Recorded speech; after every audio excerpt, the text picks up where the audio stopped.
Oh, good Lord. Does he have to throw out another one again? Please, don't do this to the public. Nah, things I was trying to remember. And just needed a visual log at this point over here. I know I'm still watching the news at this morning. Still trying to see what the hell's going on. Chuck Todd, concerning about the coronavirus surge. He's got some interesting people on Meet the Press on NBC. Including Michael Bolton. No. That one. The one that's got the book out, the one that's a security advisor. Shit. One's going after Trump. Yeah, that Bolton. A lot of people have made something possible in the Corona War, shall we call it, war against the coronavirus. They have made it possible for the Corona surge. They were warned. I mean, our public was warned time and time again that if they don't distance, if they don't put a mask on, all hell breaks loose. They're warned time and time again. If they're going outside, they have to put a damn mask on. Because this will prevent the spread of the damn virus. And a lot of people still don't believe this. Until they start seeing the numbers, and they still don't believe it.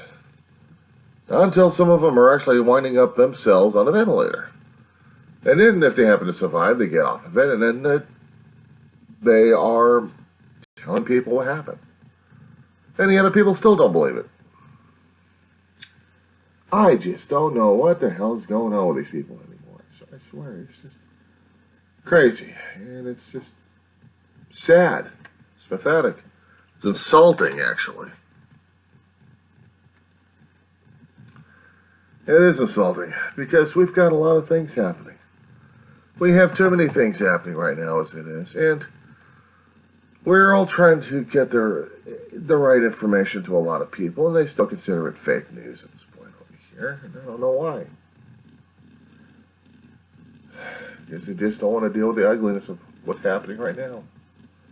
And what is happening right now is they're dealing with a hell of a lot of stuff. And they don't like dealing with it. Take, for example, when you have press gatherings of the White House. Trump is not practicing anything. He doesn't care. Neither is Pence. These are the two most idiotic people I've ever seen for White House administration, I swear.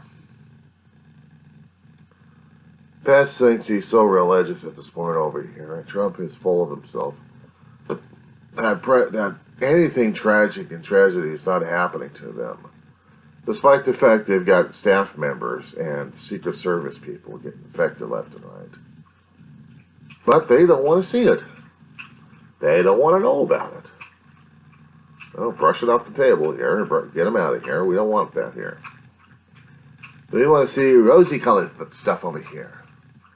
We don't want to hear that people aren't doing what they're supposed to be doing because they're claiming that they've got their rights violated. Okay, if they got their rights violated, how come they haven't put the matter to the court systems for the courts to decide? Why haven't they pushed on the politicians at this point over here? Why haven't they protested? The protest about someone else's death at this point over here. I mean, if we're going to be opening up that Pandora's box at this point over here, they're going to be protesting about someone's life mattering more than the cops. And the cops don't have any say about it. And they're pissed. A lot of them are feeling like they are misrepresented because they feel like they are better than the other schlubs that keep making them look bad. Well, maybe. But concerning about the coronavirus situation at this point over here, has anybody been doing a protest against this? Has anybody protested against the damn disease or what the government's been trying to do at this point over here, which is trying to limit the damn thing?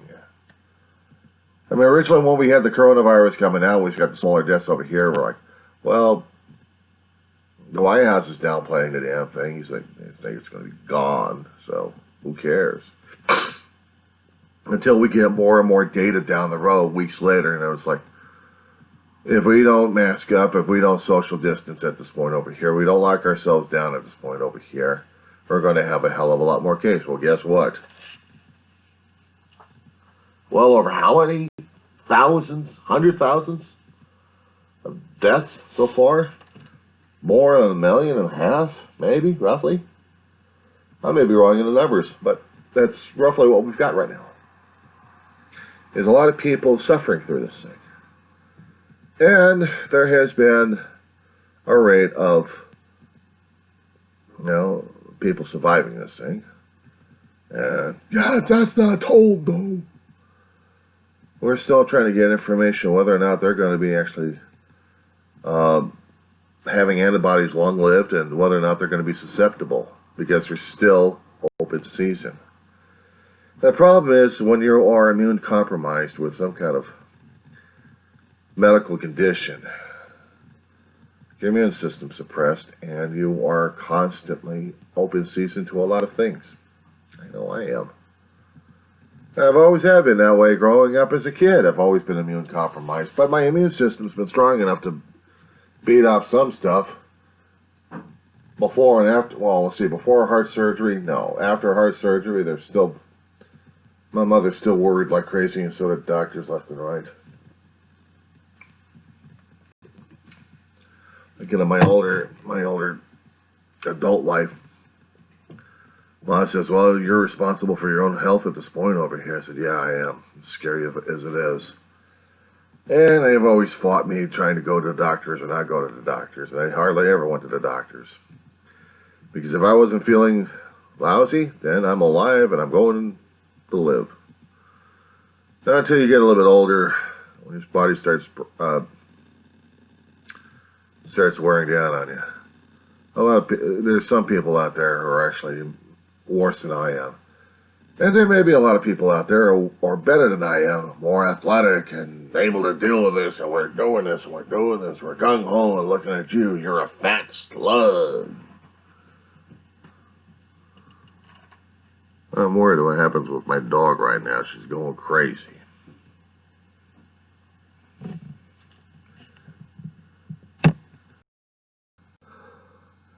The joys of having a pet, especially a dog, especially a rambunctious dog. You gotta love them. It's a wonder how come the dogs haven't got the human diseases half the time in the first place, including this COVID-19. And before using these dogs as emotional support and support devices of sorts, I'm amazed that their immune system has not been compromised. Unlike our own humane system, which is definitely compromised all the damn time. As I said before, it's taken me a hell of a long while trying to go to a damn doctor's office. And when I'm finally able to, I'm feeling like, jeez, I'm at the end of my rope. I mean, some people still think a 54, 55-year-old is still middle-aged. He's still young, vibrant. He's still able to sow his oats. Yeah, right. Not being a fat slug as I am. I notice there's other people out there at my age who are also slugs as well. And I don't know what their health system's like. Me, I feel like in the past 2 years, the emotional toil and a lot of things had broken out of me when I experienced a severe amount of grief that my system just went on shutdown. And almost kind of like subconsciously wanted to will myself to die. Just put it bluntly, kill myself at that point. It had taken me a long while to realize that there are things in life that matter to me most. My family mattered a great deal. They were my physical and emotional well-being, as well as my spiritual. Yeah, I'm a spiritual person. I wasn't, thrown into a religious sect and forced to believe. No. 4 years old, open heart surgery, died 3 times, come back to life 3 times. Yeah, you get a little bit of a religious perspective here. You get a spiritual perspective and a healthy fear of death. Not to mention of life. But as I start to realize life still matters a damn, because there's still a few things I still like to do in life. If I can just get my damn body to work right, I'll be able to be okay. And the scariest thing about it is taking the steps necessary to be okay. Especially when you're doing it alone all the time. A nurse practitioner wants me to lose weight. I'm almost 400. Give me 20 extra pounds and I'll be there, roughly. 15, 20 pounds extra, I'll be at 400. But I wasn't always like this. I was a lot skinnier than that. I was actually a size 1X and 2X in my adulthood at one time.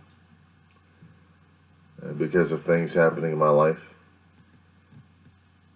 I've let myself go. I turned myself into Jabba the Hutt, which I call myself now. Full an idiot? Shit, might as well call me Jabba the Hutt.